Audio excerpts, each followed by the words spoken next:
First, there was the best-selling book, The Four Agreements. Then came the co-authored book, The Fifth Agreement. Wait till you see who we have on this show today. Buckle on up. Welcome to the Motivation Show podcast, where we interview remarkable world-class experts that help bring out the greatness within you. Top book authors, super successful business people, and outstanding special guests that will motivate and inspire you with their incredible, uplifting stories and life-changing tips and strategies. Our goal is your success. If you desire more out of life, you've dialed into the right show. So fasten your seatbelts, friends, and let's get ready for some high-octane motivation.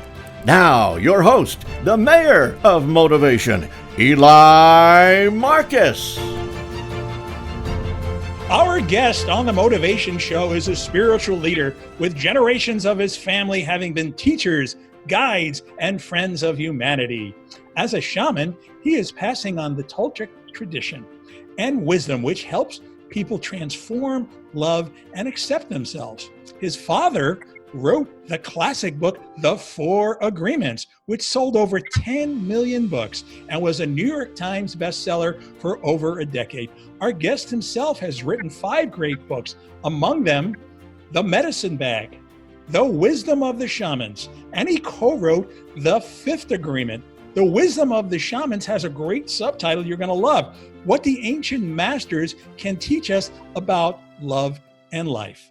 If you have felt there is more to life than just making money and acquiring things, I feel there's a lot more to life than that, and have even felt empty after doing so, then our guest today is going to help you heal and put life's purpose into clearer perspective. A warm welcome to the Motivation Show, Don Jose Ruiz. Thank you, brother. Thank you for having me. So honored to be here with you. Well, I'm so honored to have you with us. I told you a story on how I worked with your father over 20 years ago and had flown him to New York City when he wrote this incredible book, The Four Agreements. And as I told you, I've had hundreds of speakers, and your father is one of the most genuine, down-to-earth people that I've ever met. Oh, I love to hear the story. And I have a feeling the apple doesn't fall far from the tree, because in having talked to you so far, I get to feel that genuineness and that spirituality as well. It's just gratitude and love, right, brother. So I'd like to begin by having you explain what the Toltec tradition actually is, what it means, and what it actually emphasizes. Yes, the Toltec tradition is an ancient tradition in the tradition of old Mexico. It's a story of the Mexicas, and they called about a tradition that was a tribe, but it was a religious tradition. And the religious tradition is because they just worship the earth. They worship all the gods that they had. They named the earth to the god, the rain of the god. Everything was a god to them because it was many faces, similar to the India story. But the belief of that the Toltecs had is that they come from stars. They come from the infinite, and the infinite is what is the life force, the intent, the thing that make us take action in life to have results. So that's an actus of the infinite that got impregnated into a human. And those humans, were born and they call themselves Toltec. And the word Toltec means artist of the spirit. And we become being aware that we are, like the hand of the divine, an extension of the pencil being drawn into life. And the beautiful thing is that we have the creativity of the free expression that we have in our heart. So the art from our heart is what's being delivered in the Toltec way of life. And the way of life of the artist is, how do you live your life? How do you master love? How do you master yourself? And this is a beautiful thing that we wake up in a dream. And this is a Toltec tradition. Yeah, and in your book, The Medicine Bag, you talk about how we're all dreaming, and we're not about dreaming at night, but we all dream during the day. Can you elaborate on that? Yes, a little example I would share is when my grandfather, and I was very young, he was teaching me the art of dreaming. Of course, I was young. He goes, I'm going to teach you the art of dreaming. When you're sleeping, I want you to see your hands. And then he goes, now go to sleep. So I went to sleep thinking I was going to see my hands when I was dreaming, but nothing happened. For a few weeks, nothing happened. And then one day, one dream, I washed my hands. I saw seeing my hands. So I woke up and I couldn't wait to go to my grandfather to tell him, that I saw my hands when I was dreaming. The moment happened, I was there with my grandfather. I told him, and he responded, were you awake or sleeping, dreaming when you saw your hands? And I'm like, Grandpa, of course when I'm sleeping. No, right now you're dreaming, son. I want you to see your hands. And I see my hands. And he goes, what made you see your hands? Well, of course, I had a smart answer. I gave an order for my brain an order to my hands so I can see them. Yes, very smart, but what gave an order to your brain to give to your hands? And I was quiet. And for the longest time, I didn't know. But then one day I had the realization, it's intent. And that's the power of the Toltec tradition, the manifestation of our intent. And this is what we present into this beautiful life. So how do we take our dreams and make them as positive as possible? Because when we think of dreams, we often think of nightmares. So how do we take those dreams during the day? Is there a way for us to steer it more towards the positive? Yes, the first thing is that we are aware we're dreaming. Like I said earlier, when I was noticing that I saw my hands, I know that I was dreaming. And then grandfather says, okay, it's not over yet. See, everybody's dreaming. And like father says in one of his books, is imagine that you're the only sober person where everybody's completely drunk with their dreams, that they create a nightmare because they're afraid to communicate to one another. They're afraid to express themselves. They take everyone personally, especially themselves, and they never do their best. And they get irritated or envy or jealousy if they see you flying because no one has the right. And this is the dream of the planet, everybody cutting their own wings. So when you wake up and you notice that you are living a nightmare, what you're going to do? Wake yourself up from the nightmare, change your dream. And this is the gift that we have in the Toltec tradition, that we know that we're dreaming, and dreaming is a translation of living. And if we don't like our life, we can change it. That's why there's many people suffering because they stay in a dream they're not supposed to be because they're not happy there. They sacrifice themselves there. There's still human sacrifice, but they're sacrificing their passion, their creativity, and that creates irritation. And when that creates irritation, that's what we feed to one another. And the relationships are this harmony because no one's living their truth. Everybody's pretending and sacrificing. And the lies are the foundation of hell. So if you notice, many people lie and they justify their lies, and it's a big hell. But the ones who are awake and honest with themselves, that's what the reference of the art of dreaming it is. To know that you are awake and everybody's sleeping. And the beautiful thing about being awake is that once you wake up, you cannot go back to sleep. Your consciousness begins waking up of everything that you do. So now if you do a negative act, you will know that you're doing something negative, or you do something positive. So now you're in control of your dream. Wow, that's profound. So you talk about intent, and people often like to believe their own stories. They make up their own stories, and they'll live their entire life with the story, with that status quo. It doesn't serve them well, but they don't know how to give it up. They don't even realize they're in their own story. They make excuses for themselves. Oh, I can't do this because I've got 2 kids, or I can't do this because of the color of my skin, or I can't do this because I'm too short, I'm too tall, I'm too fat, I'm too this. How do you get people to recognize their own story and to change the narrative of that story? To become aware that they're in an animal safety. They prefer a pain they used to instead of going to the unknown. And the unknown is scary because we don't know what's happening there. So we prefer to stay, where we're submitted, where we're suppressed, when we're suppressing ourselves. The sad thing is that, when we have kids, that's what we're offering them. Because the way that we live our life, that's what they're going to learn. If we begin hating people, they're going to learn to hate the people without not even having to involve in that dream. And the beautiful thing about self-realization is that, okay, I'm in a nightmare. I'm using my own justification and excuses to stay in this nightmare, in this abusive relationship, let's say. A person will never leave an abusive relationship because it's scared to make it on its own. But he prefers to be beat up, to be verbally abused, and to see the children being doing that they begin to be quiet, go to church on Sunday, pretend they're a perfect family, and to just be accepted in life. But when you wake up and you begin telling yourself the truth, yes, I am in an abusive relationship. I don't want my children to live in this way. Then you're not only doing it for yourself, you're doing it for your integrity.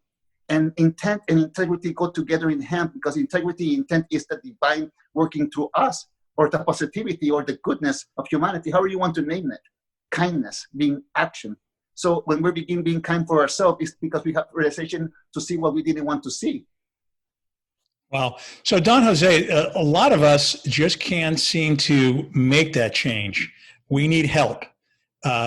So how do you advise we get the help?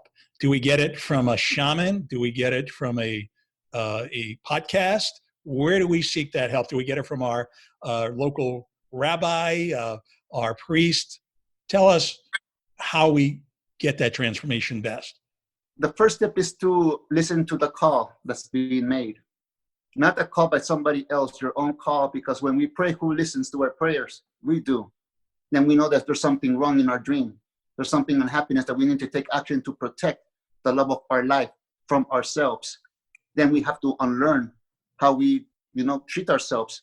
And, the first thing that we realize how we treat ourselves is scary and heartbreak. We say, oh my God, I did this to me and I did this to them. The first act will be to self-judge and to feel, the self, I'm not worthy, I'm guilt and shame. But no, that's just something that can stop us from getting further, because once you make a mess in your home and you're ready to clean it up, the first thing is to make a mess, to get everything out so nothing hides, so we can clean it very well.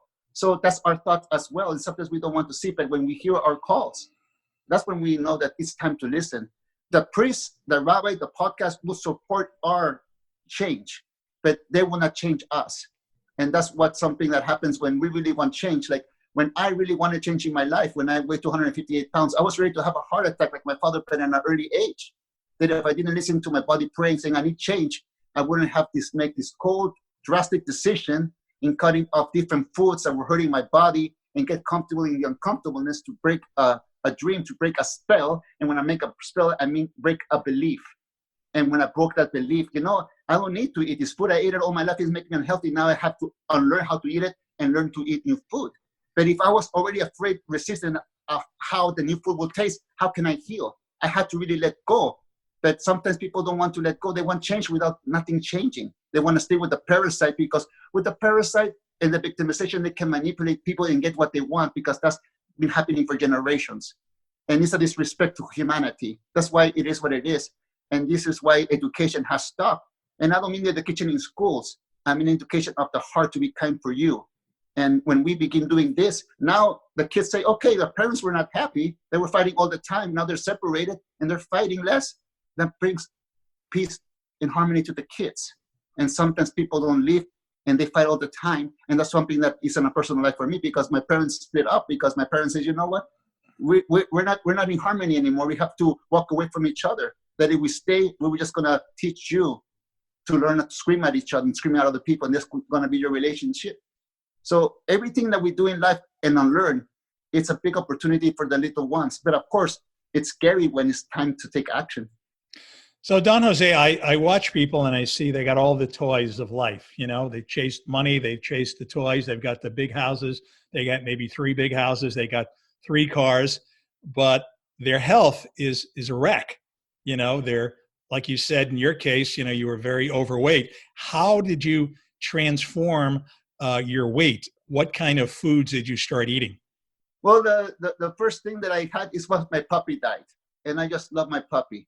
And then I realized that my body is my puppy. When I was in the hospital, because I had a scar tissue that I wasn't processing food, they had to put a hose down my nose to get everything out. But in that night, I had an epiphany that I was walking in the hospital room and everybody had the same sickness that I do. We were eating rotten food. We were eating food that's the sickness, Before that, before I've been changing my lifestyle and had the dream, I didn't even read the food, what I was eating. I was trusting everything. That's good for me. That's good for me. But I couldn't even understand what that was. The X, whatever that ingredient is, I don't know. But then later I had the epiphany, and this is my puppy. Then I begin treating, okay, if I'm not going to give alcohol. I'm not going to give to my dog because it's not good for dogs. I'm not going to give avocado for dogs because it's not good for dogs. So what is good for my dog? And I begin tasting it, and tell you, brother, I begin losing weight. I begin having strength and exercising. And this is what I was beginning to feel. I began eating plant-based food. And the beautiful thing is that I didn't have to sacrifice what I love to eat. My food that I love to eat is salsas and Mexican dishes that has nothing to do with meats. It has nothing to do with, things that make me sick. So I get all those ingredients and make my own sauces. And, it is like if I'm eating. But the beautiful thing about this is if I didn't give the opportunity to myself to try a new dream, the old dream would have never let go. And I probably wouldn't be here speaking to you because I probably already had a heart attack and passed away. And I'm grateful for the opportunities that there is in life. to take care of our bodies. And the only one who would know what's going on is me, because I was the one waking up, dragging my body, and I tell you, the day that I changed my life, and now years later, I can feel my body being so grateful, because I feel my body as a separate entity of life force than my mind, because my mind, it is controlled by the intent of the life force that I am, but that it is happening so I can take care of the love of my life, that is my body. Now I cannot go against myself, because if I don't walk my talk, putting good food or taking care of my temple, how can I talk to you right now or do what I love to do? And that's the beautiful thing about consciousness. When you wake up, you cannot go back to sleep, but everything is in its right time. Well, you're in my club, the vegan club. But when I talk to other people about being vegan, they have a hard time accepting it, because they think that the sacrifice is just too great. Because when you go your entire life and you eat meat, fish, shrimp, and all those fun foods, they feel there's too much to give up, too much sacrifice.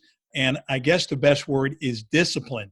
How do you get the discipline to change on a dime and eliminate what you've done an entire life?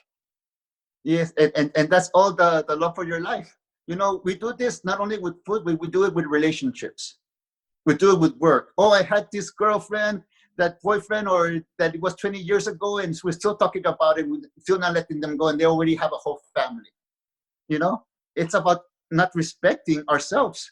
And the moment that we begin respecting ourselves, it's easy to let go. Like my brother teach me this church story with me about Robert Downey Jr. talking with Oprah Winfrey. And Oprah Winfrey asked Robert Downey, how difficult was it to leave your addiction? And it was easy. And she goes, how can you say that when you went to all these different rehabilitation centers? He goes, it's simple, because every time I went to all those different rehabilitation centers, I went for somebody else. But when I went for myself, it was the easiest thing I could ever done. And the same thing with our bodies.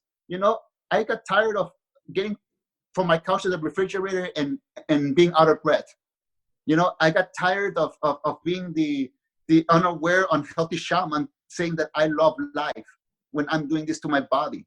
It comes a point in moment of life when we want to live, and we experience all the things we had, like the other day, I was talking to one of my good friends and said, yeah, we used to love to eat this way, but it's over. We're still alive. We can eat other things. And this is the beautiful thing. We can take a delicious meal that was giving heart attack to many people and kill a lot of people. We can get the same ingredients, make them plant-based, and it will heal a lot of people. And the flavors are still there. It's about letting go of what's inside those tacos that are covered by sauces. And the same thing, it is about the stories of our life. What are we giving power to? What are we not letting go of? And we say we want to change, but we still have the leftover baggie with the rotten food and we're still eating it. How can I change? It's because we continue living a life of the past. That's what I call ghost town. Like the ghost town of Jose, the restaurant that he used to eat, I don't eat there anymore. Well said. The past is the past, and it's time for a new day. If you want to live a healthy, vibrant life, you have to be willing to give up the old for the new. Yes, but the important thing is to always be grateful for all the journeys, because if I didn't eat that kind of food, I wouldn't be alive right now. It kept me alive. Right. So this is the same with wisdom. The wisdom of the doctors to reduce stress, you have to smoke a cigarette and reduce 50, 60 years ago. Now we grew up as alive. The same thing will happen with drilling the ground for oil, the atmosphere. Everything will begin changing because we're having awareness. And everything was okay. When it's not okay is when we have awareness and not change. Like if we have awareness that we're hurting our body, putting certain kind of foods in our body, and we're knowing that's not good for us, then it's like the same thing that humanity is doing to the earth. When we have epiphany of changing, if we don't take action, we're going to be targeted by Mother Earth. We're going to be targeted by the dream. But the moment that we become invisible and just take care of whatever it is, we don't need no validation. And this is what people, they're really looking for, validation. And when they don't get it, they hurt themselves. And it all happens when we were children, because when we do something good, they applaud. Now it's social media. If we don't get a certain amount of likes, we feel like our art is not good.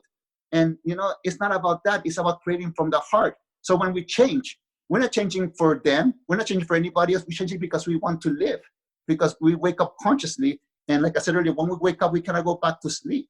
Now we're responsible for our dream. So, Don Jose, we're in a COVID world right now where people are challenged. And a lot of my listeners are business people, and they have realities of having to do business and make sales.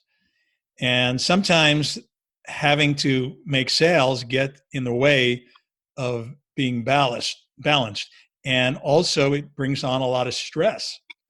So, and I've been there myself where sometimes I feel I need to just stop and meditate, and yet I don't because I feel that I haven't met my quotas. Yet, on the other hand, I know that by meditating, I might even meet my quotas even more so, but I just can't stop myself because, I'm focused on business, business, business. What do you say to the business person like I've been in the past who are so focused on the next piece of business that they sort of lose the whole totality of how that 24 hours should be spent? Yes, business is an art, and an art with integrity, is a good business because people will always return where there is integrity. And sometimes, we find a mechanic who has integrity, and our car will always be going there because many people can fool us because we don't know much about, I don't know much about cars. So if they tell me a story about a car, I would believe them. But now if I find somebody in the business world that their integrity with the work and I can trust them, I will always go there with no questions asked. And the beautiful thing about business is about creating. It's like art. We create a certain amount of windows and opportunities, and we do it. Now we dream about doing it in a different way, so we do it. Like right now with the COVID-19 in the field that I am in, I cannot go out there speaking in public anymore because it's not permitted. And it's all grateful that instead of complaining about it and paralyzing ourselves, we look through the change. How can we continue doing what we love to do? Now it's Zooming, now it's video, now it's creating more books. It's a different way of outlet. But the dam cannot stop us. We will find a way as the liquid to get out. If we have to turn into rain again and come back down, we will have to do it. But the beautiful thing about loving what you love to do, it's a business. And that's the real work in life. When you really love, now integrity is not to sell your soul, not to sell your soul to the negativity. Like they used to say in the past, don't sell your soul to the devil. Don't sell your integrity. Don't corrupt your name. Don't corrupt yourself. Don't, you know what I mean? Don't make the consciousness dirty by one sale because it's not worth it. $1 million is not worth having a rock that's hurting the love of your life. It's better to be free and integrity. And I tell you, some doors close and some open. So many business people change business because they know, okay, if I don't do it, someone else gonna do it. I have 80 or 100 years of life. Let me experience the most I can. And many people will only have one store open, and times will change. And now the photography is evolving. And I remember when the pictures came out, the digital, and the production of printing was over overnight. So they have to find another way, or they can just say complain all their life and they still will be there. Well said. And, obviously, if we weren't in a COVID world, you might not be on this show today because you might be out speaking in front of thousands of people. And so that brings us together. So I'm grateful for that. What I want to know, your family has a tradition of shamanism. And I think a lot of people do not understand that word and what it represents. And it's very profound what it represents. I want you to tell us, what is a shaman? Who is a shaman? And can anyone be a shaman if they choose to be? Yes, normally we are shamans. Only the storytellers separate us, because as I was growing up, what is a shaman has nothing to do with man or woman. And even that title, shaman, is only a man. It's not true. The most powerful shaman in my tradition was my grandmother, and she was a powerful female, 5 foot, But for me, the word shaman means an open channel. It's an open channel of nature from your heart to come and express out. Whatever you experience negativity, you turn into positivity, and you learn from nature. And the nature that we learn is from our inner nature, where we can change the weathers, control the weathers. And I don't mean the weather outside, I mean the emotions. So when we control the inner emotions, we can see clearly in the outside. And then we learn from the outside, having an ally from the within. And that ally is our consciousness, that is ourself. So in this beautiful moment, it's about, learning from nature. And we all been learning from nature from the beginning since we were born. So we all have the same teacher, and it's life itself. And it throws all these obstacles, it throws all these challenges. It broke our heart, even broke our spirit, where we came back. And how we came back and figured out a way, that's how life teaches us, because we find our wings. And this is like the hummingbirds. Sometimes they fall off the nest and they don't fly. But the ones who stay in the nest, they will fly. And we stay in the nest with all the things that we experience in life.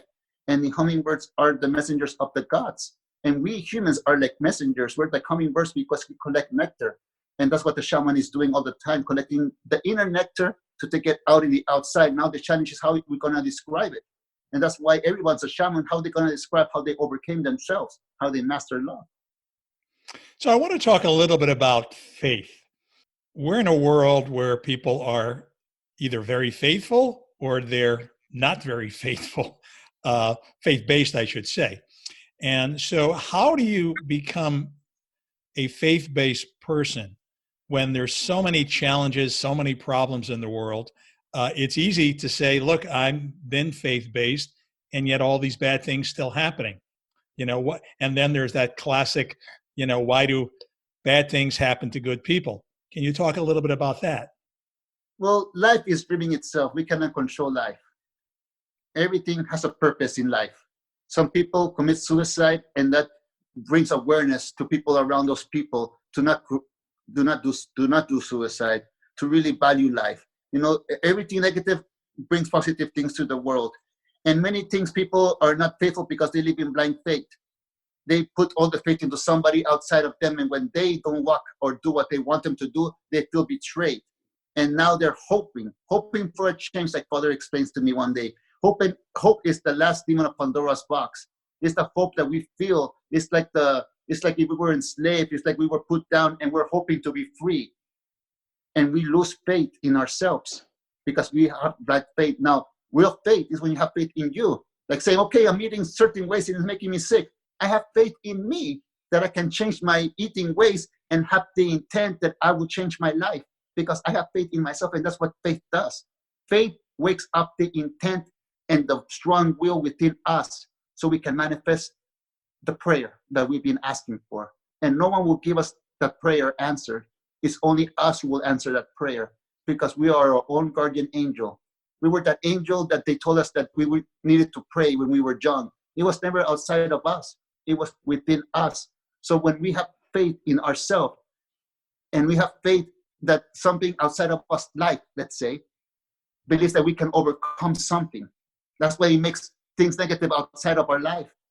So we can believe in ourselves that we can overcome anything and to not paralyze us for what they do. Because, there's a lot of people out there in life doing all this negativity, lying, and, they cut lying and they still, hide behind the positivity of the divine religions.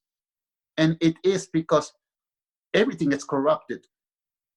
But when you uncorrupt your faith in blindness that you had in your life, and you get the responsibility back, you get your power back, and have faith for yourself, we can uncorrupt our religions.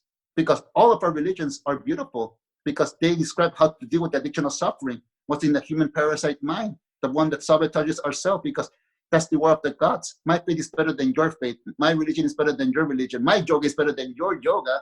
It's a war of the gods. But it's all good because it all ends the addiction of suffering. So if we all work together and support one another art, this will be a beautiful art gallery.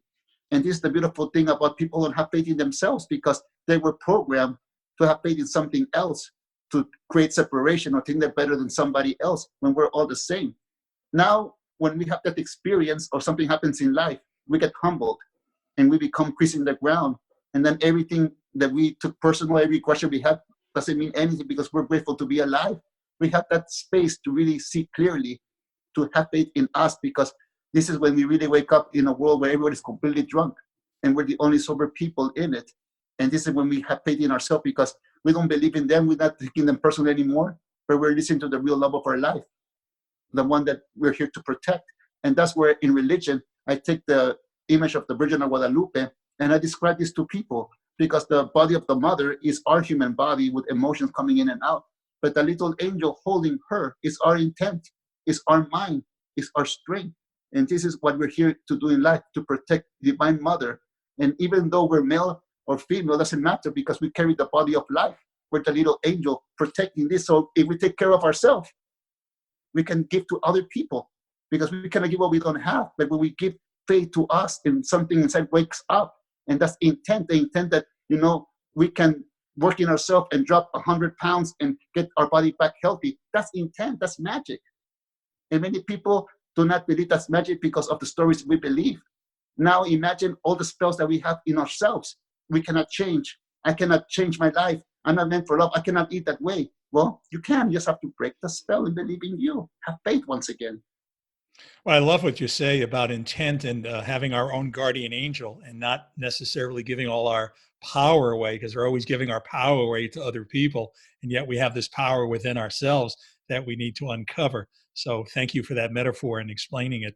So your family has this incredible tradition, the Toltec tradition, and it emphasizes unconditional love and personal healing as a means by which we create transformation. Now, so many of us know that we need to love ourselves, and so many of us know that we need to have unconditional love for not only ourselves, but for others.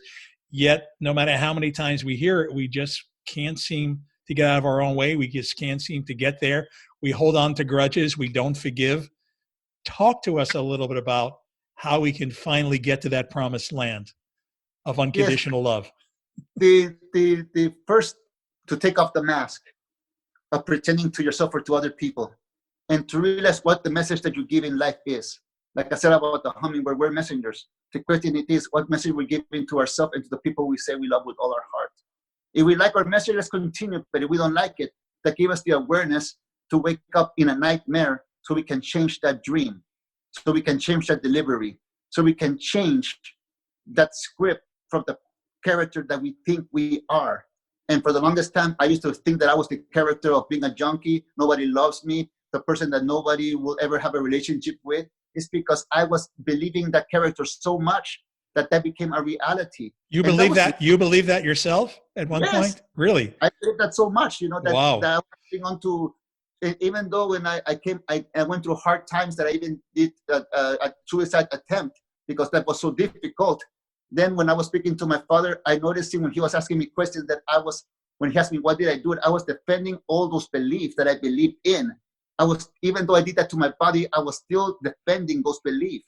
And this is the same thing that we do in life when we're not happy. We defend everything that hurt us, but we don't want to let them go.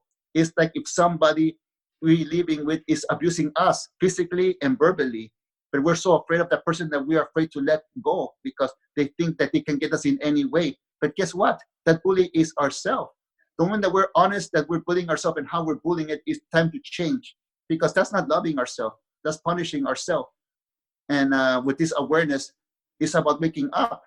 Now, the power of honesty gives you awareness of what you're doing. And normally when you wake up in this honesty, the first thing is to self-judge. Don't judge yourself. It's perfect. You have awareness. It's like the Hulk waking up in the midst of his destruction. What am I doing? Okay, I can stop it now. I don't have to continue destroying.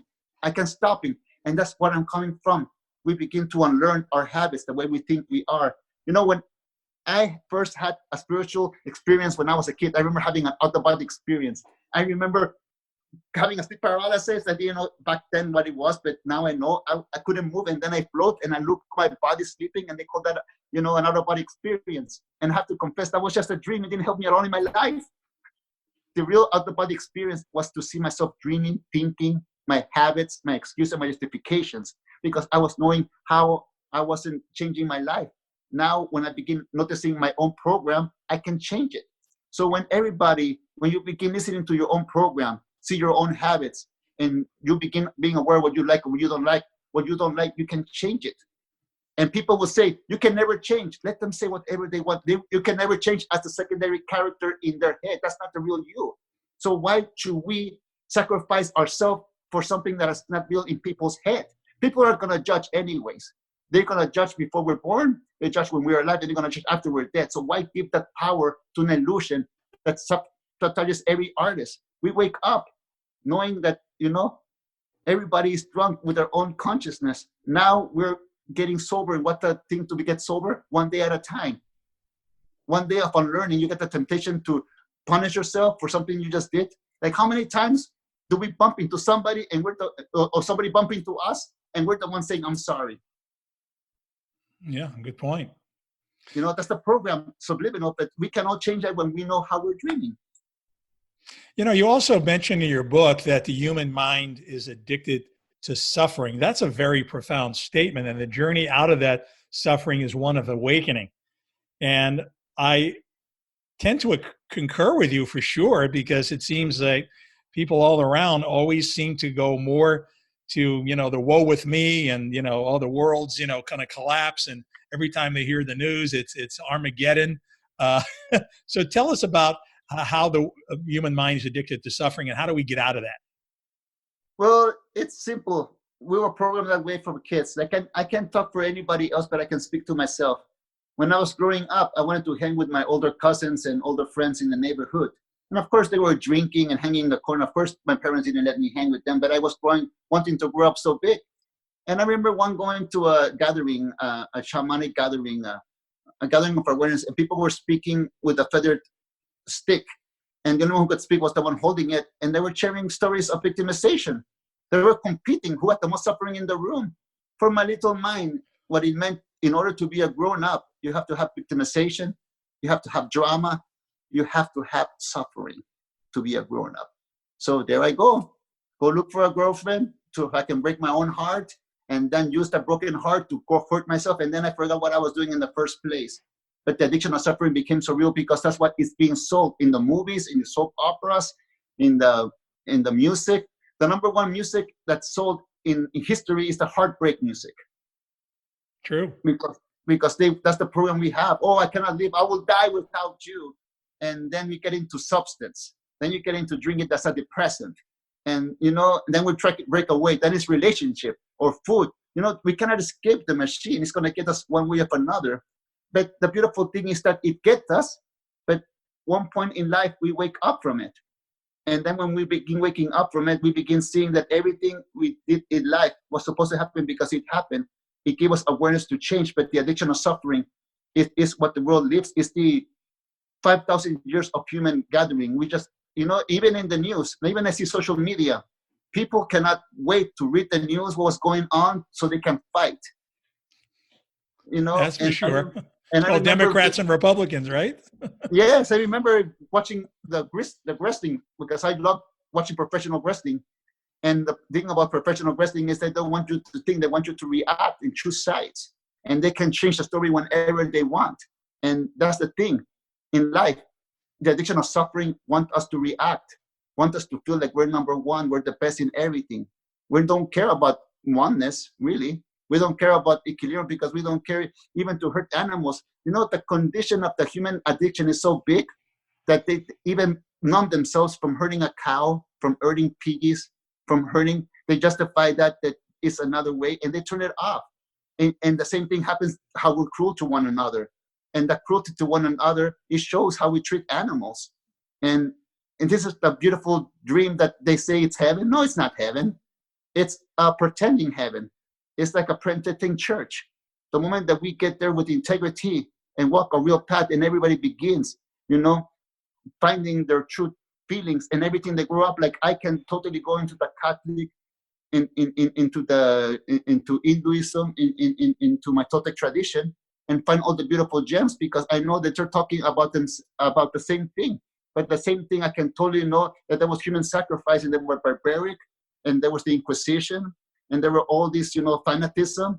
Then everything can become possessed. The beautiful thing it is, when you find the peace and center in you, you can find it in the outside, and the people don't have to agree with you because it's not the reality. It's like Jesus saying, my kingdom is not of your kingdom. And this is the beautiful thing when we respect our storyteller, because we know that all stories are lies. But there's some stories that paralyze us, and there's some stories that make us, open our hearts. And the beautiful thing that will appreciate this is the little kids, because they see how we're dreaming.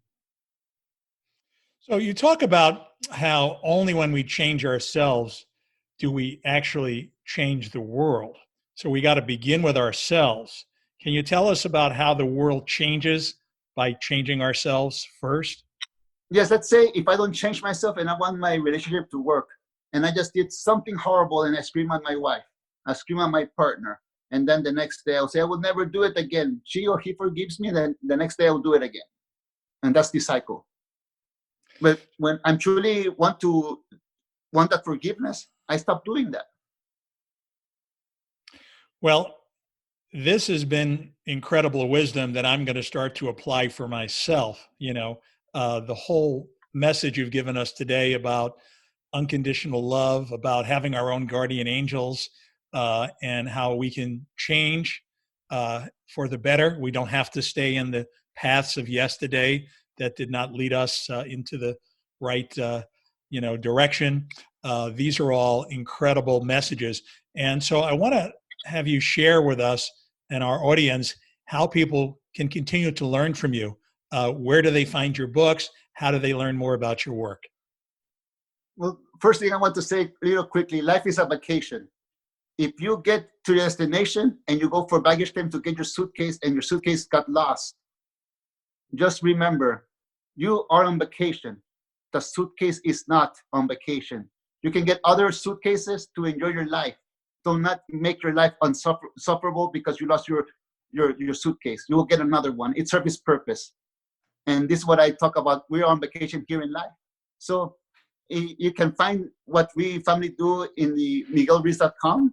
This is the things that we're working on. And right now we're working on something very, very cool that we will be happy to share in later coming. My brother's working on something, but we're also sharing things in Instagram and Facebook. We're doing live Mondays, and my brother shares his books every day. And yes, it was so beautiful to have that social media to communicate with one another. Well, our guest today on the Motivation Show has been Don Jose Ruiz, and you have been an incredible help and healer to so many people. And I want to thank you humbly for being a guest on my show today. Oh, thank you, brother. Thank you for inviting me, and thank you for helping the show. Well, we both work for the same boss. Amen.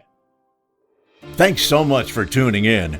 We love our listeners, and we believe you have greatness within you.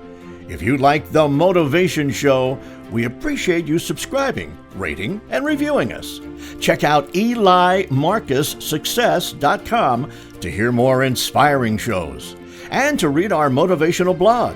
That's EliMarcusSuccess.com.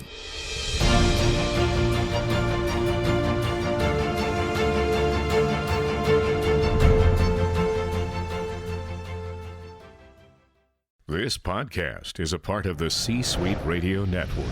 For more top business podcasts, visit c-suiteradio.com.